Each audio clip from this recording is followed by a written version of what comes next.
What is up, boys and girls? It is Migo back with another video. This one is going to be a bit different. We're not going to be reviewing an old pay-per-view or ranking anything. Instead, I want to talk about the tag team division in WWE, because as of right now, I think tag team wrestling is at the lowest point in terms of excitement it has ever reached. Try to think about the last time you cared about a tag team title feud or match. Better yet, try to remember the last time the tag titles were even defended at a pay-per-view that wasn't WrestleMania. Not even Triple H cares about the tag team division anymore, and it's sad because tag team wrestling used to be really exciting, but at this point, you're better off scrapping the entire division because literally not a single soul cares. One of the main reasons that nobody cares about the tag team division is these tag teams. Let's look at Raw first, for example. They got teams like A-Town Down Under, Alpha Academy with no Chad Gable. The Creed brothers, who managed to suck even with Chad Gable. So much for the next team angle. You also got LWO, the War Raiders, the Champs, New Day, and can I even count Balor and JD? Because if so, that's it. That is literally the Raw tag team division, and if you noticed a pattern while I was reading the names off, it's that all these teams are fucking shit. See if SmackDown is any better. They got teams like Pretty Deadly, hell no. Indie City Machine Guns, Los Garzas, Fraxium, Jesus Christ. Street Profits, who have been dry for years, Tongans, who aren't even wrestling right now, Wyatt Six, where the hell are they, and DIY, who have broken up and gone back together like 12 times since 2018. Again, no teams to really give a fuck about. Just look at these matches, bro. This shit is trash. I'm tired of seeing DIY and the Street Profits on SmackDown every week, and if we're being completely honest, the Street Profits need to break up. It's time they give Montez Ford his well-deserved singles run, because the Street Profits have been teaming since, 2018, 2019? And it's not any better on the Raw side. It feels like we see New Day every week, and they've been together since 2014. I was 9 years old. I'm 20 now. Don't get me wrong, the heel turn is refreshing and all, but we need to see some new teams. The War Raiders have been around for a stroke too, and they're on Raw every week as well.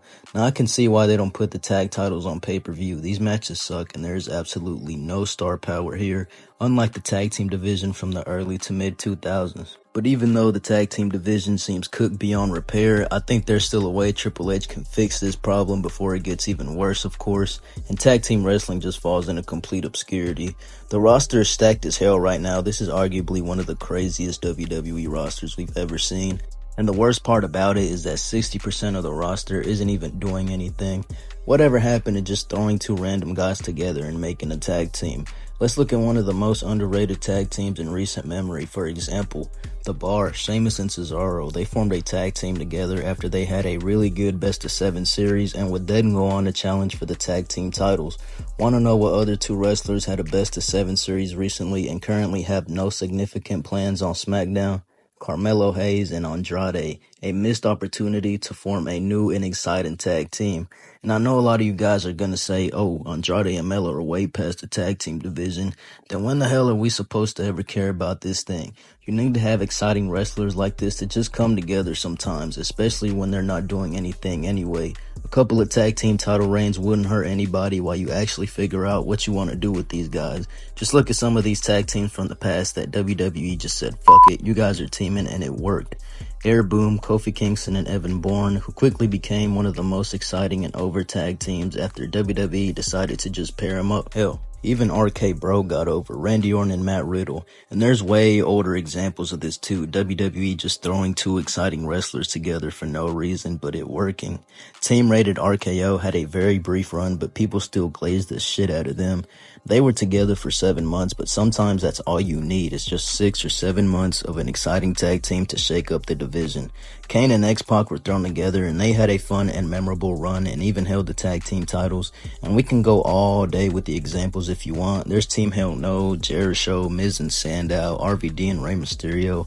And sometimes you don't even need two wrestlers with a lot of star power. Just let them have some screen time and an opportunity to showcase their personalities. Look at Slater and Rhino, for example. Not the strongest guys on the roster, but managed to get over due to a series of funny segments where Heath Slater desperately needed a SmackDown contract to keep food on the table for his family. The Fashion Police, Fandango and Tyler Breeze, not everyone's favorite wrestlers, but they managed to make their tag team work with their fashion file segments, where they were simply making fun of the roster, keeping up with crimes committed, but most notably roasting some of the guys' trash-ass outfits. This was very similar to Miz and Morrison's The Dirt Sheet TV show, which really helped them stand out and get over. They would just roast the entire roster in these segments and start beef for no reason. They would quickly become fan favorites and would go on to hold the tag team titles on multiple occasions. Like I said, the examples go on for days, and there are so many talented guys on the roster right now that can come together and shake up the tag division. Can you imagine a team with Dragunov and Pete Dunne on Raw? AJ Styles and Karrion Kross would have also been a mega team, but that doesn't look like it's happening anymore. You can break up A-Town Down Under and pair Grayson Waller with a beast like Rusev. It ain't like they have big plans for him anyway. You think Rusev is gonna hold a mid-card, let alone world title anytime soon? Hell no. Then why not form a dominant team where Waller has the mouthpiece and a monster to do the dirty work in the ring for them?